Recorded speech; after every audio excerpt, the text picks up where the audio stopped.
कहानी गलत गढ़ दी, पूरी कहानी गलत बताई है। अगर दुनिया के लोग सही कहानी बताते तो भतीजा और बुआ का संबंध खराब नहीं होता। कहानी गलत थी ना। लोगों ने कहा, हिरण्यकशिपु ने अपनी बहन से कहा, बहन तू अपने भतीजे को गोदी में रखकर बैठ जा और चादर ओढ़कर बैठ जाना, तू बच जाएगी, तेरा भतीजा जल जाएगा। तो बुआ भतीजे को जलाने के लिए गोदी में लेकर बैठी। बोलो सही है कि गलत है? लोगों ने कहानी गलत बताई। होलिका, लोगों ने कहा उसने अपने भतीजे को जलाया। पहले तो होलिका का नाम तो निकालो कि होलिका का नाम क्या है।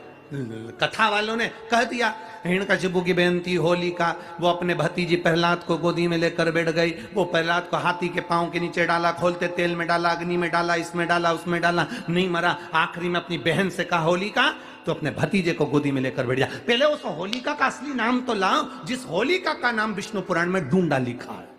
क्या नाम लिखा है? डूंडा। होलिका का असली नाम लिखा है विष्णु पुराण में डूंडा। इसलिए आज भी होली में लकड़ी नहीं जलाई जाती, मोटे मोटे डूंड जलाए जाते हैं, क्योंकि उसका नाम डूंडा है।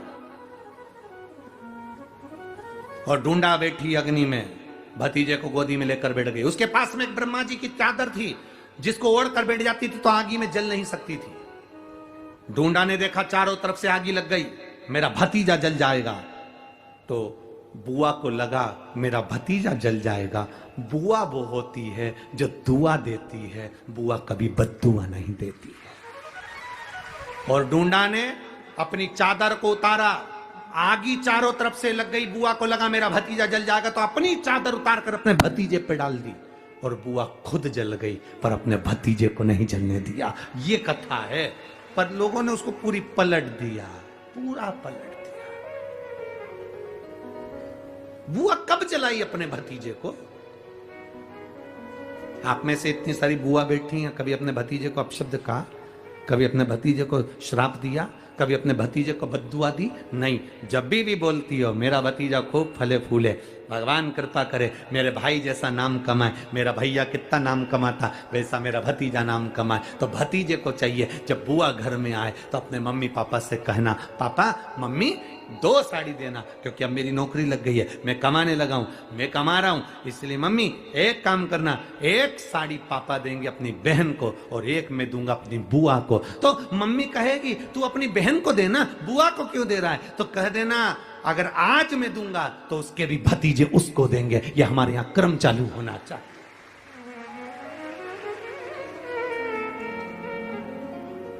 पर करे क्या? 4 भाई 1 साड़ी बहन को जब देते हैं पैक करके, पूरी पैकिंग,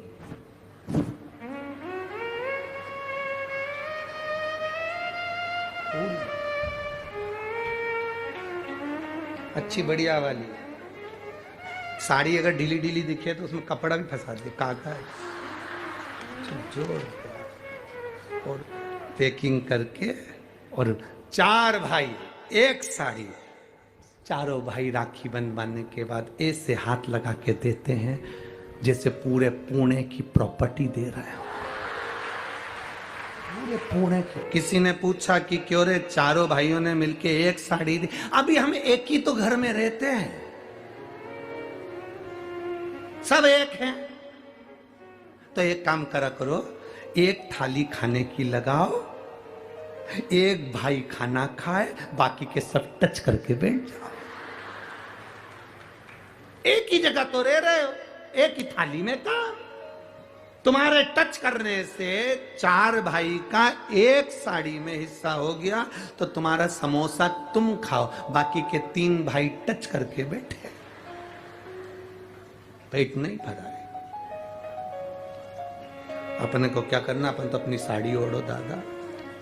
अभी कह रहा गुरुजी, ओ गुरुजी, हमने कहा क्या है? सारे त्योहार फीके हो गए, होली आ रही है, लगी नहीं रही कि होली जैसा है, दिवाली आती है तो लगता ही नहीं कि दिवाली जैसा है, राखी आती तो लगता ही नहीं राखी जैसा है, सारे त्योहार फीके हो गए गुरुजी। हमने कहा त्योहार फीके नहीं हुए, त्योहार का कलर फीका नहीं हुआ, त्योहार का रंग फीका नहीं हुआ है, बस त्योहार वही है, गुलाल वही है, मिठाई वही है, गुजिया पपड़िया वही है, खुर में चक्री वही है, पपड़िया वही है, गुजिया वही है, इंसान वही है। बस बाजार में से जो रौनक समाप्त नहीं हुई है, रौनक आपके भीतर की समाप्त हो गई। आपके भीतर इतनी ईर्ष्या भराती गई, इतनी ईर्ष्या भराती गई, इतनी ईर्ष्या भराती गई कि वो ईर्ष्या के कारण, उस अहंकार के कारण, उस अहम के कारण तुम एक दूसरे से मिलना पसंद नहीं कर पाते। पहले के लोग कहते थे हमारे यहाँ जब होली होती थी इतने लोग आते थे, मिलने जाते थे, गुलाल लेकर जाते थे। आजकल तो कोई दिखता नहीं है। कारण केवल इतना सा है, तुम्हारा अहंकार, तुम्हारा ईगो, तुम्हारा अभिमान तुम्हें अपने घर से बाहर नहीं निकालता। तुम घर से बाहर नहीं निकलते अपने अहंकार के कारण, अपनी काया के कारण, अपनी अभिमतता के कारण। आप दूसरे से मिलना पसंद नहीं करते। जरा सा कोई ने कलर लगाया तुम्हें क्रोध आ गया, जरा सा किसी ने गुलाल लगाया तुम्हें गुस्सा आ गया, जरा सा कोई आया भाभी जी भैया जी करके गुलाल लगा गया तुम न न न न न न न न न कहां जाओ। इतने वीआईपी हो गए, इतने वीआईपी हो गए, इतने वीआईपी हो गए कि अपने त्योहारों से भी दूर हो गए। मेरा निवेदन है, होली का त्योहार आ रहा है,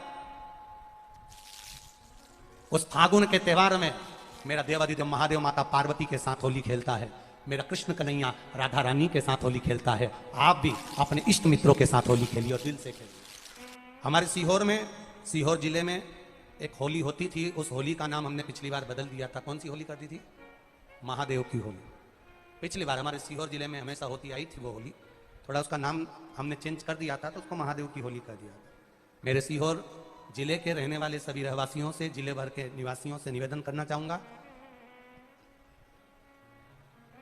वो पुरानी होली को बंद कर महादेव की होली नाम दिया गया है। शिव मंदिर में जाना है, चंदन का जल शिव जी को 1 लोटा चढ़ाना। एक बात अपनी जिंदगी में उतार कर रखो, शंकर भगवान को घी का दिया भी लगाओ तो तुम्हारे घर में जो असली घी हो, थोड़ा सा भले 1 पत्ती लगाओ, भले इतनी सी बत्ती जलाओ, पर असली घी की जलाओ। शिव जी को अगर चंदन भी लगा रहे हो तो असली लगाओ। शंकर भगवान को चावल भी चढ़ा रहे हो तो असली चढ़ाओ। शंकर भगवान को अगर अष्टगंध भी चढ़ा रहे हो तो असली चढ़ाओ। केमिकल का कोई चीज मेरे महादेव को मत चढ़ाओ जिससे भगवान शिव की मूर्ति नष्ट हो। ऐसी कोई चीज मेरे महादेव को ना चढ़ाओ।